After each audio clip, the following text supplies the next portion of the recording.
سورۃ الفلق 3 بار پڑھیں، سورۃ الناس 3 بار، آیت الکرسی 1 بار. یہ ہر نماز کے لیے مسنون ہے. اگر 3 بار پڑھنے کا ٹائم نہیں تو 1 بار پڑھ لیں. یہ سب بھی دعائیں ہی ہیں ایک طرح سے، کیونکہ سورۃ الفلق میں ہم کیا مانگتے ہیں؟ قل اعوذ برب الفلق، پناہ مانگتے ہیں. کس کی؟ اللہ کی. کس سے؟ من شر ما خلق ومن شر غاسق اذا وقب ومن شر النفاثات فی العقد ومن شر حاسد اذا حسد. کہہ دیجئے میں صبح کے رب کی پناہ چاہتا ہوں ہر اس چیز کے شر سے جو اس نے پیدا کی، اور اندھیری رات کی تاریکی کے شر سے جب وہ پھیل جائے، اور گرہوں میں پھونکنے والیوں کے شر سے، اور حسد کرنے والے کے شر سے جب کہ وہ حسد کرے. جب اللہ آپ کو کوئی نعمت دیتا ہے تو بہت سے حاسد بھی پیدا ہو جاتے ہیں اور ان کا شر بھی ہے. تو اللہ نے دعا سکھائی کہ آپ ان سب سے بچیں.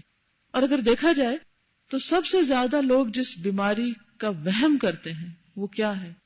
جادو. ہر دوسرے بندے کو جب کوئی تکلیف پہنچتی ہے تو وہ شک کرنے لگتا ہے کہ کسی نے مجھ پر کچھ کر تو نہیں دیا. Very common. تو حل کیا؟ ہر نماز کے بعد یہ دعا پڑھ لیں، اللہ تعالیٰ آپ کو محفوظ کر دے گا.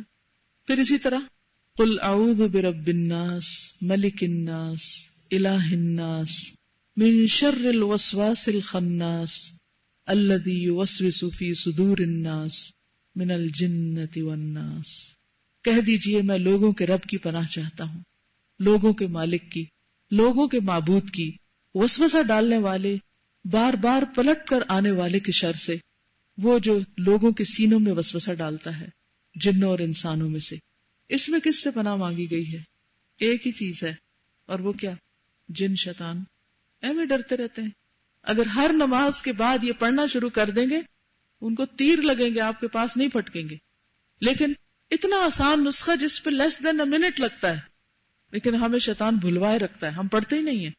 کسی سے بھی جا کے پوچھئے کہ آپ ہر نماز کے بعد یہ معوذتین پڑھتے ہیں؟ ہارڈلی کو پڑھتا ہوگا.